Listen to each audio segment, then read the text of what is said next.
La nuit obscure de l'esprit. Deuxième vers. Chapitre 2. On montre comment cette nuit horrible est un purgatoire, et comment la sagesse divine éclaire les hommes sur la terre de la même manière qu'elle purifie et éclaire les anges dans le ciel. Ce qui précède nous donne à comprendre comment cette nuit obscure du feu d'amour, tout en purifiant l'âme dans les ténèbres, l'éclaire aussi peu à peu dans les ténèbres. Nous voyons également par là que s'il y a dans l'autre vie un feu ténébreux et matériel qui purifie les esprits, il y a aussi sur cette terre un feu plein d'amour ténébreux et spirituel où l'âme expie et se purifie. Il a donc cette différence que c'est le feu qui purifie dans le purgatoire, tandis que sur la terre, c'est l'amour seul qui purifie et éclaire. Tel est l'amour que demandait David quand il disait « Car la pureté du cœur n'est pas autre chose que l'amour et la grâce de Dieu. Aussi ceux qui ont le cœur pur sont-ils appelés bienheureux par notre Sauveur, ce qui signifie qu'ils sont remplis d'amour, puisque la béatitude ne se donne qu'à l'amour. Mais si l'âme se purifie lorsqu'elle est éclairée du feu de cette sagesse divine pleine d'amour, c'est que Dieu ne donne jamais la sagesse mystique sans donner l'amour, puisque c'est l'amour même qui l'infuse. C'est ce que Jérémie nous montre avec évidence quand il dit « Il a envoyé d'en haut un feu dans mes os, et il m'a instruit. » Livre des Lamentations, chapitre 1. David dit que la sagesse de Dieu est de l'argent éprouvé par le feu. Psaume 11. Ce qui signifie qu'elle a été éprouvée par le feu purificateur de l'amour. Car cette obscure contemplation infuse en même temps dans l'âme l'amour et la sagesse. Chacune d'elles reçoit selon sa capacité et ses besoins, quand elle est illuminée et purifiée de ses ignorances, comme dit le sage qui en avait fait l'expérience. Il illumina mon ignorance. Ecclésiastique. De là il suit également que ces âmes sont purifiées et éclairées par cette même sagesse de Dieu qui purifie les anges de leurs ignorances.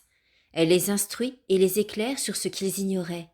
Elle découle de Dieu et passe des premières hiérarchies pour arriver jusqu'aux dernières, et de celles-ci, enfin, aux hommes. Voilà pourquoi il est dit, dans cette sainte écriture, en toute vérité et en toute propriété de terme, que toutes les œuvres des anges, comme toutes leurs inspirations, sont d'eux et de Dieu à la fois.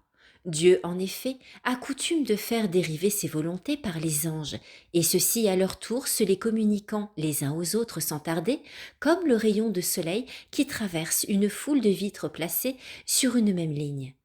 Il est vrai que le rayon les traverse toutes.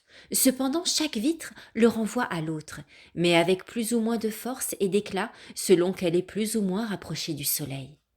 Il résulte de là que plus les esprits des hiérarchies supérieures et inférieures sont rapprochés de Dieu, plus aussi ils sont purifiés et illuminés et reçoivent une clarté générale. Les derniers ne reçoivent cette illumination que d'une manière beaucoup plus faible et plus lointaine. Il suit encore de là que l'homme, étant le dernier à qui parviendra cette contemplation amoureuse quand il plaira à Dieu de la lui donner, la recevra à sa manière imparfaite et d'une façon très limitée et pénible. Car la lumière de Dieu qui illumine l'ange l'éclaire et le comble des suavités de son amour, comme il convient à un esprit pur qui est préparé à l'infusion de pareille grâce.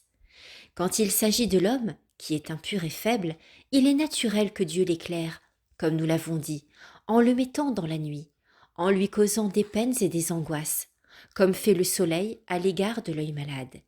Il l'illumine en le remplissant d'amour et d'affliction.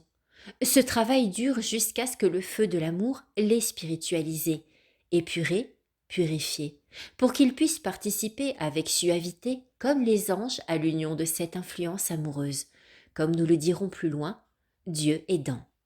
Mais en attendant, c'est dans le chagrin et les angoisses qu'il reçoit cette contemplation et cette connaissance amoureuse dont nous parlons. Quant à ses ardeurs et à ses angoisses d'amour, l'âme ne les sent pas toujours. Au début de cette purification spirituelle, ce feu divin semble tout entier occupé plutôt à préparer et à dessécher la matière de l'âme qu'à l'enflammer. Mais avec le temps, lorsque le feu a fini par la réchauffer peu à peu, elle sent très souvent ces ardeurs et cette chaleur de l'amour. Ici, comme l'entendement se purifie toujours davantage par le moyen de cette nuit obscure, il arrive parfois que cette théologie mystique et amoureuse, tout en enflammant la volonté, blesse aussi par ses lumières la puissance de l'entendement en lui donnant quelque connaissance ou lumière de Dieu, si pleine de saveur et si céleste que la volonté, à son tour aidée par elle, s'embrase d'une ferveur merveilleuse. Sans qu'elle fasse rien elle-même, le feu de l'amour divin lance alors de vives flammes, si bien qu'il semble à l'âme, grâce à la vive intelligence qui lui en est donnée, qu'elle est devenue un brasier ardent.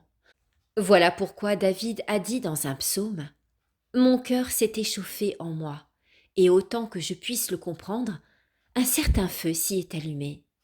Psaume 38. Cet incendie d'amour dans l'union de ces deux puissances, entendement et volonté, qui s'opère ici est une source de richesse et de suavité pour l'âme. C'est une certaine touche de la divinité, et déjà un commencement de la parfaite union d'amour où elle tend. Voilà pourquoi on atteint cette touche si élevée de connaissance et d'amour de Dieu qu'après avoir enduré beaucoup de travaux et accompli une grande partie de la purification. Néanmoins, pour arriver aux autres degrés inférieurs de la perfection, où les âmes parviennent ordinairement, une purification aussi complète n'est pas requise. Il résulte de cet exposé que la volonté, en recevant de Dieu ses biens spirituels d'une manière passive, peut très bien aimer sans que l'entendement le comprenne, de même que l'entendement peut comprendre sans que la volonté aime. Et en effet, cette nuit obscure de la contemplation se compose de lumière divine et d'amour, comme le feu qui éclaire et échauffe. Il n'y a donc pas d'inconvénient lorsque cette lumière pleine d'amour se communique, à ce qu'elle blesse parfois davantage la volonté en l'embrasant d'amour, tandis qu'elle laisse l'entendement dans les ténèbres sans le blesser de son éclat. Quand d'autres fois elle éclaire l'entendement et lui donne ses connaissances tout en laissant la volonté dans les sécheresses. Il en est de même pour le feu. Il peut donner sa chaleur sans la lumière, comme aussi sa lumière sans sa chaleur. C'est là l'œuvre du Seigneur. Il infuse ses faveurs comme il lui plaît.